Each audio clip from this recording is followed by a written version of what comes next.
Le dropshipping, tout le monde en parle, mais en réalité, personne ne sait ce que ça veut dire le dropshipping. Alors, le dropshipping, c'est très simple, c'est un business model. C'est la vente de produits sur Internet. Comment ça fonctionne? On prend un individu X qui a envie de faire du dropshipping. Il va voir un fournisseur Y qui se rapproche du fournisseur pour lui dire, tiens, supposons, je veux vendre tes carottes sur Internet. À combien tu me fais le prix, en gros? Bon, le fournisseur Y lui dit, d'accord, je te fais mes carottes à 2 euros l'unité. Super. Il va avoir maintenant un prestataire de service Z, puisqu'il n'a aucune base en conception de site internet. Il va avoir un prestataire Z. Le prestataire se charge de lui concevoir son site internet. Un site internet, bien sûr, avec un moyen de paiement. Sans moyen de paiement, c'est tout juste un site internet ou un blog. C'est avec le moyen de paiement qu'on inclut maintenant boutique en ligne, puisque c'est ce moyen de paiement qui va permettre à n'importe quel visiteur du site de pouvoir payer. C'est ça le plus important. Il faut absolument que le visiteur soit en mesure de payer. Si le visiteur ne peut pas payer, je ne vois pas pourquoi un individu X va dépenser auprès d'un prestataire Z et auprès d'un fournisseur Y pour pouvoir se procurer un produit. Non. Voilà. Donc la première des choses, sur ton site internet, il doit y avoir un moyen de paiement. Absolument. Il doit y avoir un moyen de paiement. D'accord. Le prestataire Z va se charger de 1. Trouver le nom pour la boutique. De faire un logo. D'engager un copywriter. Mais vous allez me dire, ça fait beaucoup de frais. Non. Si tu t'entends avec ton prestataire, il va te faire un cahier des charges dilué qui va comprendre tout cela. Et je vais vous donner une idée. Si vous avez envie de vous lancer dans le dropshipping, mais que vous n'avez pas le budget, mettez-vous à 3 mecs pour pouvoir lancer la boutique. Commencez déjà par gagner de petits bénéfices. Et au bout du temps, chacun peut voler maintenant solo. Tu n'es pas obligé de te lancer toi seul. Voilà, c'était une petite parenthèse, d'accord. Qu'est-ce qu'un copywriter va faire? Un copywriter, c'est une personne à même de pouvoir écrire du texte qui va convertir les visiteurs. Convertir les visiteurs, ça va dire quoi? Ça va dire pousser n'importe qui vient sur ton site à pouvoir ajouter un produit à ton panier. C'est-à-dire quoi? À pouvoir payer chez toi, à pouvoir payer ton produit, à pouvoir payer ton produit, je dis bien ton produit. Puisque le produit n'est pas uniquement chez toi. Tu vends des carottes. Il y a aussi plusieurs dropshippers qui vendent des carottes. Donc, le boulot du copywriter, ça va être de convaincre le visiteur de pouvoir payer une carotte, mais une carotte chez toi. C'est là qu'intervient le marketing, c'est là qu'intervient la vente. Sans copywriter, il ne peut pas y avoir de vente. Voilà les erreurs que les débutants font.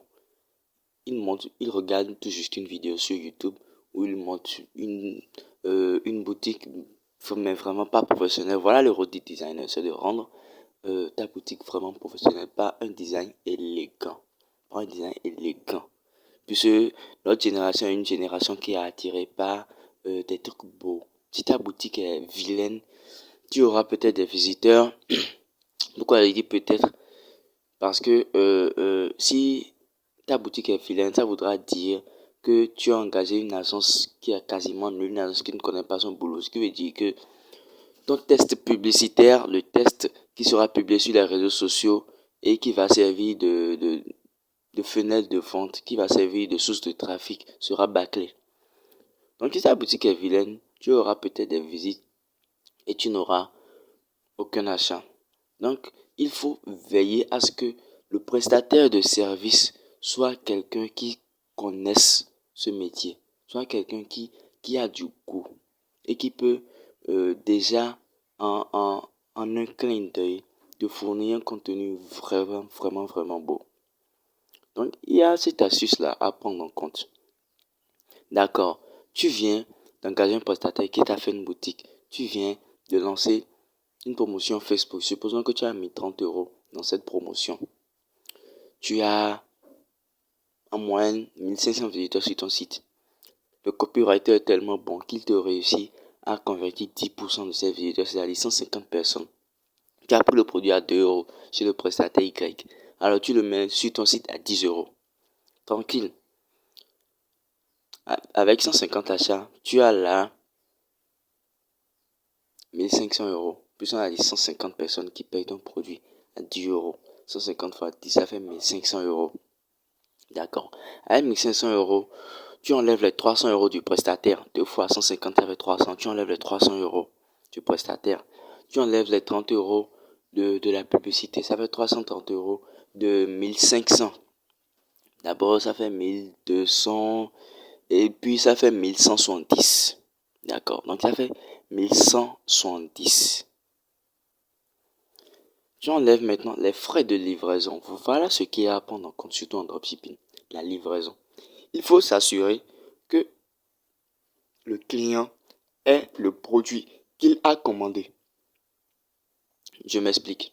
Si par exemple, le client a commandé 2 carottes et que ton service de livraison livre à ce client une carotte, là tu as le problème.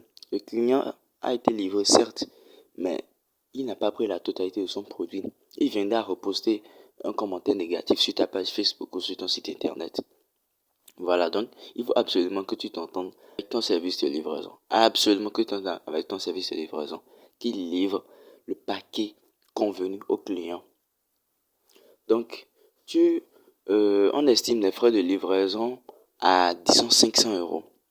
500 ôté de 1170, il te reste 670 euros pour 2 jours de publicité. 670 euros, c'est quand même énorme. C'est quand même énorme.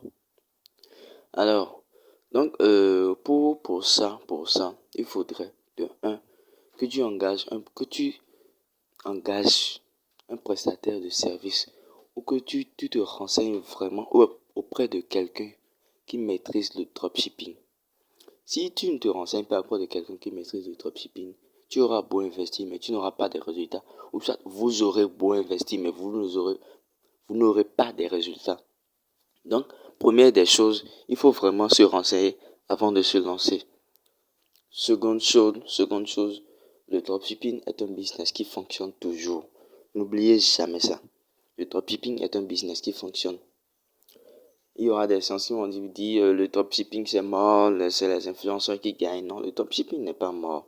Si tu travailles avec les bonnes personnes, tu auras de très bons résultats. Alors je profite pour vous dire, si vous avez envie de vous mettre ensemble, c'est-à-dire à 3, à 4, à 5 pour lancer une boutique, ou si tu as la capacité, toi seul, de te lancer dans le dropshipping, mais que tu ne sais pas auprès de qui te rapprocher pour lancer un vrai business, c'est-à-dire conception de boutique, idée, gestion de tunnel de vente, mailing list, service de livraison et tout ça, tu peux te rapprocher de